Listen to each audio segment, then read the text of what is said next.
సంగారెడ్డి జిల్లా ఇస్నాపూర్లో కాంగ్రెస్ ప్రచారం జోరందుకుంది. చిట్కోల్ 4వ వార్డు నుంచి పోటీ చేస్తున్న కవితకు మద్దతుగా Medak parliament Congress party incharge Neelam Madhu ప్రచారం చేశారు. గతంలో చేసిన సేవా కార్యక్రమాలతో పాటు కాంగ్రెస్ సంక్షేమ పథకాలే గెలిపిస్తాయన్నారు. ఇస్నాపూర్ మున్సిపాలిటీ అభివృద్ధికి పాటుపడతామన్నారు.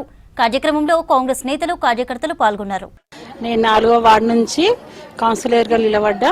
చిట్కుల గడ్డ మీద కాంగ్రెస్ జెండా ఎగిరేయాలని ముంగడికి అడిగేసిన. ప్రజల అభిప్రాయం తీసుకొని నువ్వు ముంగడికి అడిగేయమని నిలబెడితేనే నేను ముంగడికి అడిగేసి నిలబడ్డా.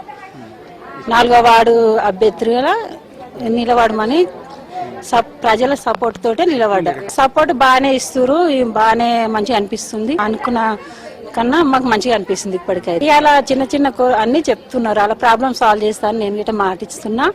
ఇక దానికి అందరూ ఓకే అని ముంగడికి అడిగి చేసినాం. ఇప్పటిదాకా అంటే రోడ్లు, లైట్లు అన్ని, ఇప్పుడు కాలనీలకు నీళ్ళు ప్రాబ్లం ఉంటే అన్ని ట్యాంకీలు అన్ని చేపించినాం. ఇప్పుడు మాకు పెద్ద పది ఉంటే ఇంకా కొంచెం ఎక్కువ ముంగడికి పోవచ్చు అని ప్రజలు కోరుకుంటే ముంగడికి సహకరిస్తే ముంగడికి అడిగి మాక్సిమం అందరం కూర్చొని మాట్లాడి సెట్ చేసినాం. ఒక్కొక్కటి అక్కడక్కడ కూడా కొన్ని టైం సరిపోక కూడా రెబల్స్ కూడా జరిగింది.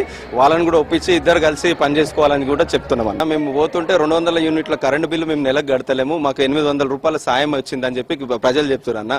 అదేవిధంగా ఉచితంగా మేము బస్సులో ఎక్కి ఎక్కడన్నా మా అమ్మగారి ఇంటికి పోయినా, లేదు మా పిల్లలు చదువుకొని బస్ పాస్ కడుతున్నారు. గతంలో ఇప్పుడు బస్ పాస్ లేకుండా ఫ్రీ బస్ లో పోతున్నారు, పిల్లలు ఆడపిల్లలకు పోతున్నారు. అదేవిధంగా